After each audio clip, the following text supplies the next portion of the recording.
خرافات الشيعة. خرافات الشيعة.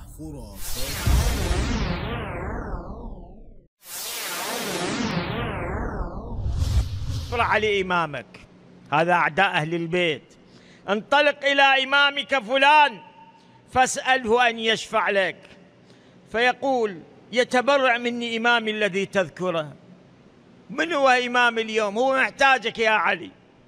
فيقول ارجع إلى ورائك فقل للذي كنت تتولاه وتقدمه على الخلق فاسأله إذا كان خير الخلق عندك أن يشفع لك. مو تقول هو ذاك خير الخلق، قل يشفع لك، فإنه خير الخلق، فإن خير الخلق حقيق أن لا إذا شفع. ما يريد واحد إذا شفعوه، فيقول إذا شفع. ما يريد واحد إذا شفعوه. يعلم ما بين أيديهم وما خلفهم ولا يشفعون إلا لمن ارتضى وهم من خشيته مشفقون.